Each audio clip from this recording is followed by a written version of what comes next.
Looking for a fast-charging, ultra-responsive stylus for your iPad? Meet the 2X Fast Charge Active Stylus Pen, designed for 2018 to 2025 Apple iPads. Take your creativity and productivity to the next level. Click the link in the video description to shop now on Amazon. Millionaire BBC stars who badger hard-up viewers into giving their last £10 to comic relief should at least be funny. Comic Relief 2025. A show that should be up in court under the Trade Descriptions Act. One so painfully unfunny, categorically no sides were split in the making of it. Bloated with no fewer than 8 BBC presenters, who says the BB is overstaffed? This year's Red Nose Day raised £4 million less than last year.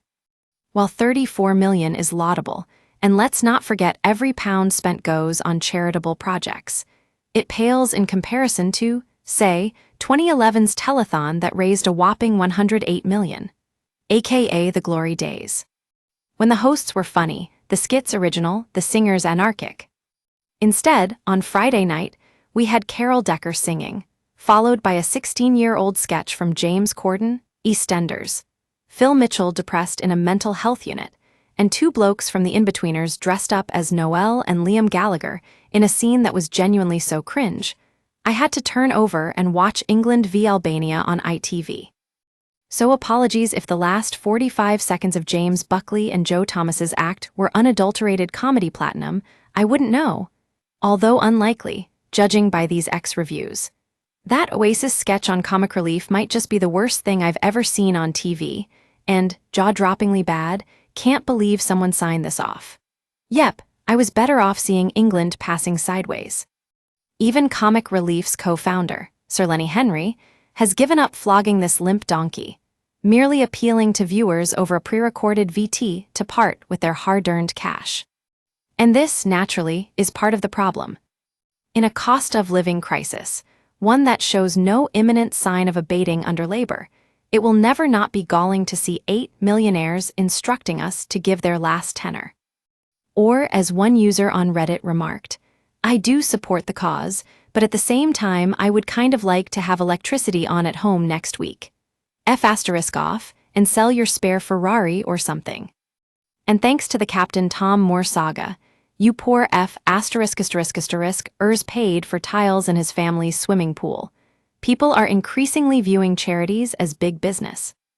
And wonderful charities like Comic Relief, an organization that has raised £1.6 billion, are the fall guys. In the streaming age, the BBC is up against it. Perhaps people would rather watch adolescence on Netflix than a real-life sob story. It is up to Auntie, then, to cheer us up.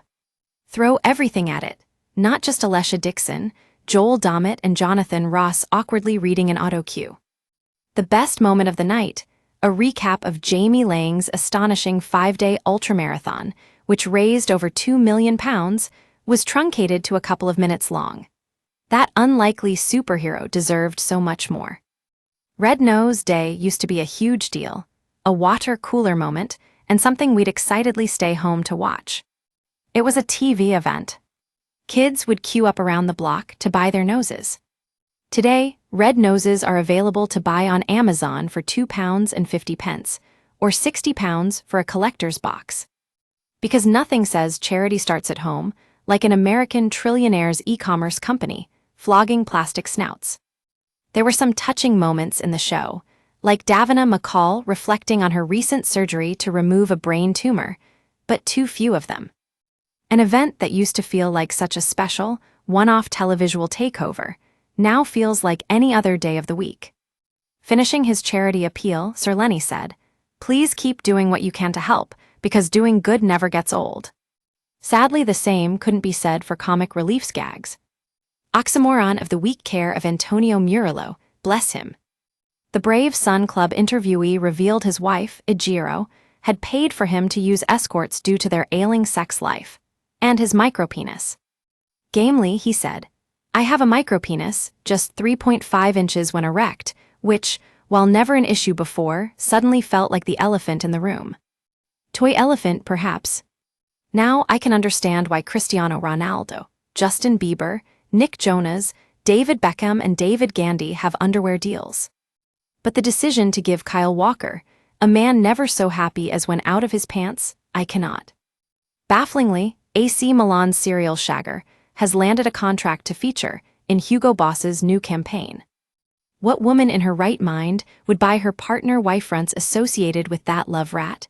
Ah yes, let's hope my man scores with other women in his Kyle pants. A tax office worker, whose boss sent her a birthday card, has been awarded £25,000 in damages after she sued HMRC for harassment. While Canny Tour, a French national of African origin, was off sick with work-related stress, she clearly explained she wanted contact to be kept to a minimum. She claimed the 11 emails checking in on her and the birthday card amounted to harassment. Inexplicably, a judge agreed to 10 of 20 allegations of race and disability harassment and discrimination, and she got her payday. This is precisely the disgusting sort of taking the P* abuse of taxpayers, money the government must clamp down on. But until Work and Pensions Secretary Liz Kendall is brave enough to shake off union shackles, money like this will continue to be spunked. And it is beyond infuriating. Quite possibly, not until this very nanosecond had you heard of a young lady called Alex Earl. But influencer MS Earl and her like go a long way towards explaining why the TikTok generation refused to work. By work, I mean a full day's graft. Because Alex, with an Roman 9, is suing a fitness brand called Gymshark after it allegedly axed her sponsorship deal over her pro-Israel views.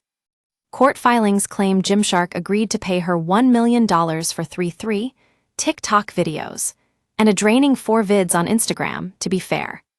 No wonder kids today are not growing up wanting to be doctors, lawyers, teachers, or mechanics when the alternative, £300,000 for a few minutes' work, is in reach. That being said, perhaps we are the real mugs. Nepo Telly. On Saturday night, viewers had the option to tune into father and son combo Bradley and Barney Walsh on Gladiators, or sibling combo Ryan and Adam Thomas, for new ITV show 99 to Beat, a Poundland Squid Game. Cute.